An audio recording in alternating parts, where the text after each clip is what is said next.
ध्यान दीजिए 17 number question पर।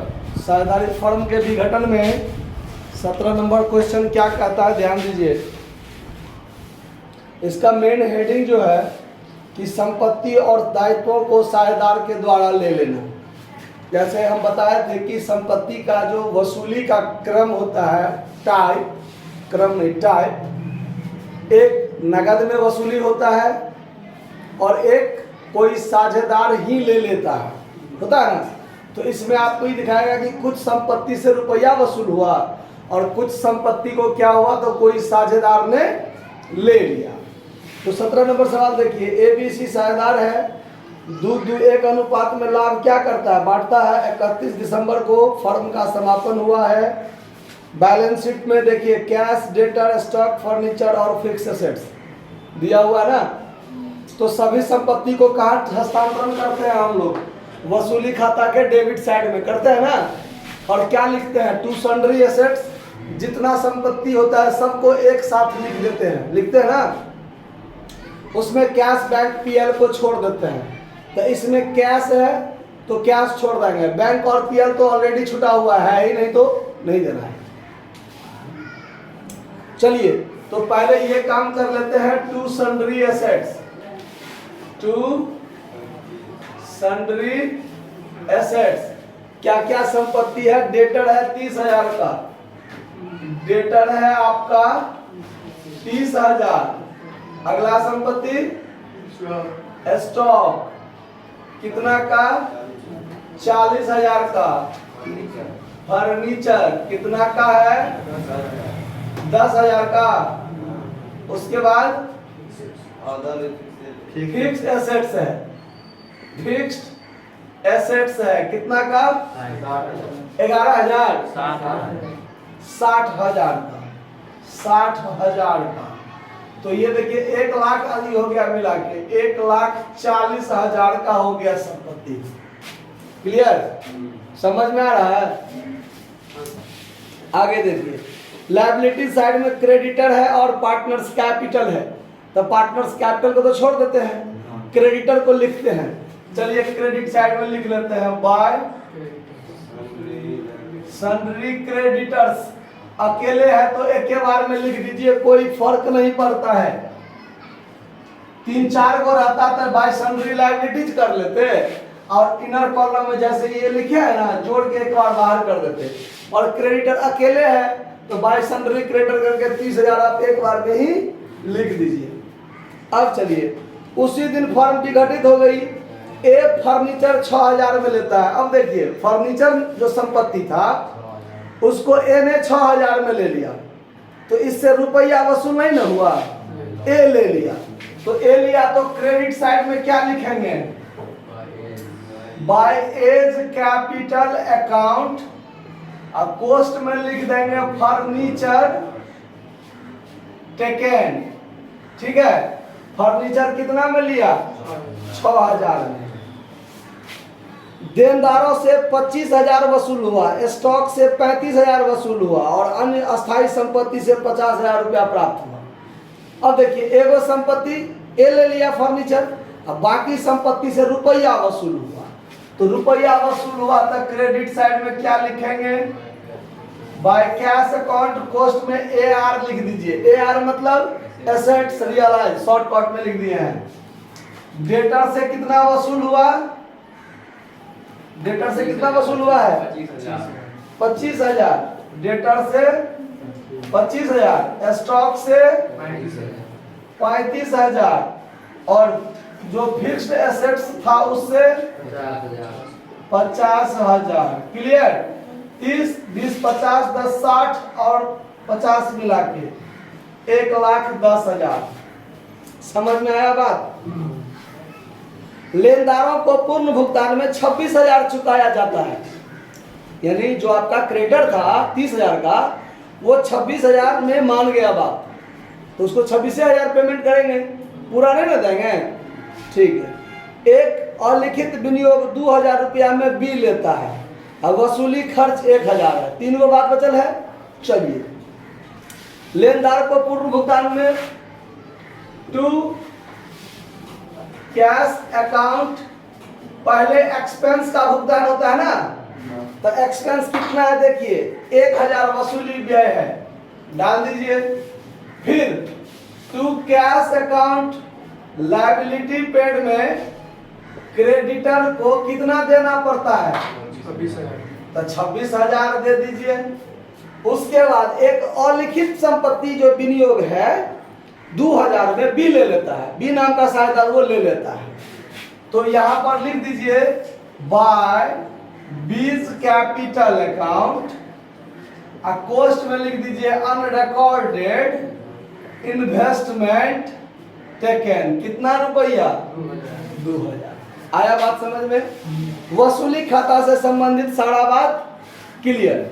अब जोड़ना घटाना है, तो देखिए किस साइड का जोड़ ज्यादा होता है, 1,40,000 और 26, 1,66,000 और 1,67,000, 1,67,000 इस साइड हुआ, इस साइड 1,10,000, 1,30,000 मिला के 30,000 मिला के 1,40,000, 1,46,000 और 1,48,000, मतलब ये 1,67,000 ज्यादा, तो इधर भी लिखेंगे और ये वाला सारा आइटम घटाएंगे इसमें से, तो 19,000 होगा ना, तो लॉस कितना हुआ, यहाँ लिखेंगे by partners capital account loss, A B और सी में क्या कर दीजिए, तो बांटने का अनुपात क्या है देखिए, तो 2:1। चलिए, तो 19,000 में पहले 2/5 कीजिए, तो 5 से इसको अगर काट देते हैं तो 5 दिया 15, 4, 5, 8, 38, तो 38 दूना 7600, फिर 38 दूना 7600 और ये हो जाएगा 3800। इतना ही ना होगा बांट के, चलिए 7600 ठीक है ना, कहीं गलती नहीं ना हुआ है? चलिए आप लोग तेजगर हैं इसीलिए पूछ लेते हैं, ठीक है। देखिए अब क्या बनाएंगे, पार्टनर्स कैपिटल अकाउंट, पार्टनर्स, तो पार्टनर्स कैपिटल में कैसे बनता है, सबसे पहले हम लोग यहाँ क्या लिखते हैं, ABC तीनों है ना, 50,000, 40,000, 30,000, यहाँ कर दीजिए 50,000, 40,000, 30,000 हो गया। अब देखिए पार्टनर्स कैपिटल में क्या सब जाएगा बात, बैलेंस शीट में कोई बांटने वाला बात तो नहीं है, लायबिलिटी साइड में जैसे रिजर्व फंड, पीएल अकाउंट ये सब होता है, वो सब तो नहीं ना है, नहीं। रियलाइजेशन अकाउंट के डेबिट साइड में या क्रेडिट साइड में कहीं भी ABC पार्टनर्स कैपिटल अकाउंट का नाम है, देखिए क्रेडिट साइड में by A's capital, by B's capital और बाय पार्टनर्स कैपिटल करके तीनों है ना। जब तीनों है तो यहां देखिए इस रियलाइजेशन के क्रेडिट साइड में है ए कैपिटल बी कैपिटल, तो ए कैपिटल बी कैपिटल है ना ये, तो इसके डेबिट साइड में क्या लिखेंगे, टू रियलाइजेशन अकाउंट क्या लिख देंगे, एसेट्स टेकन। ए लिया है 6,000 का, तो एक के बार में 6,000 यहाँ लिख दीजिए, और बी लिया 2,000 का, तो 2,000 यहाँ लिख दीजिए। अच्छा है दोनों के लिए 2 बार लिखिए, टू रियलाइजेशन, एक बार अमाउंट ए में दीजिए, एक बार अमाउंट बी में दीजिए, तो उससे कोई फायदा नहीं है ना, एक के बार में लिख देंगे। अब चलिए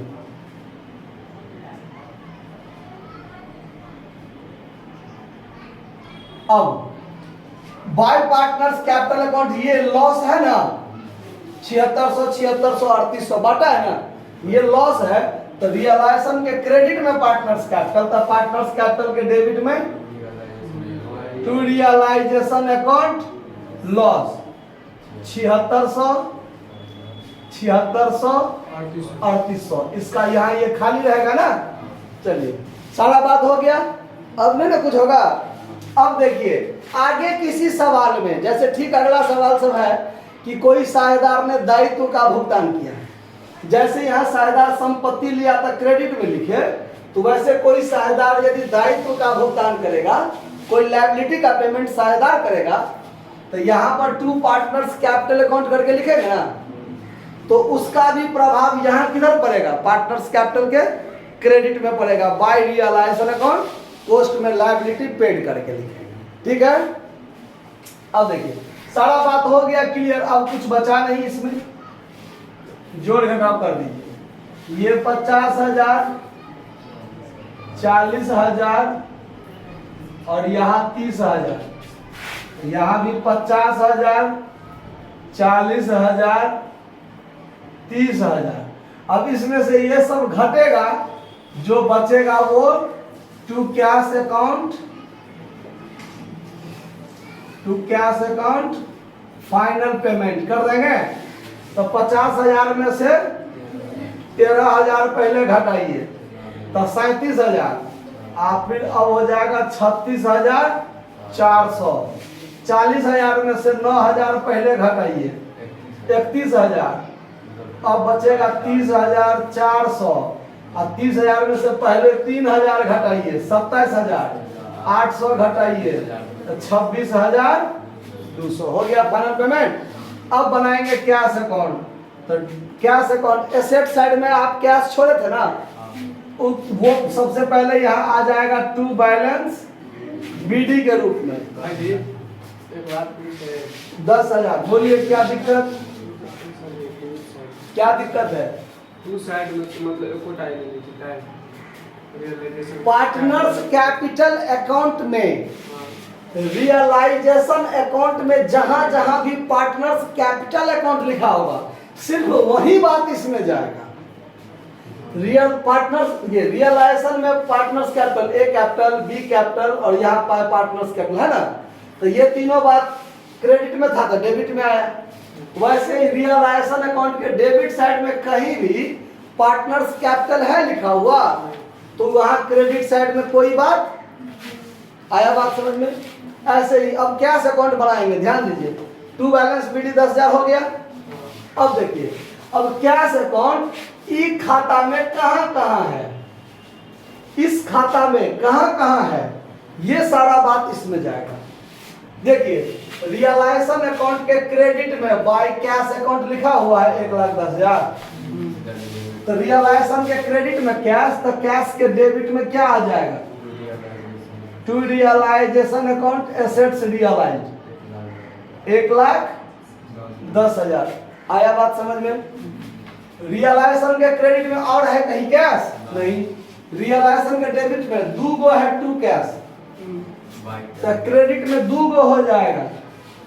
बाय रियलाइजेशन अकाउंट एक बार एक्सपेंस के नाम पर कितना है 1,000, और एक बार फिर होगा by realisation account liability paid के नाम पर कितना है 26,000। हो गया ना। अब इसमें देखिए पार्टनर्स कैपिटल में इधर है कैश, इधर है कैश, डेबिट में ना, तो कहाँ जाएगा, तो bye partners capital account final payment हुआ है ना, ए बी और सी। ए को कितना 36,400, 30, 400, 26, 4 4 8 2 10, 3 0 ऐसे ही हो गया। हासिल 1 6 6 12 1 13 के 3 हाथ में 1 3 3 6 2 8 1 9 हो गया। अब देखिए ये हुआ आपका 1,20,000, तो यहाँ भी कितना होना चाहिए, होता है कि नहीं देख लीजिए। ये हुआ आपका 93 6 99 20, 1,19,000 1,20,000। समझ में आया बात? दोनों साइड क्या है, क्लियर है ना? चलिए नोट कर लीजिए। धन्यवाद।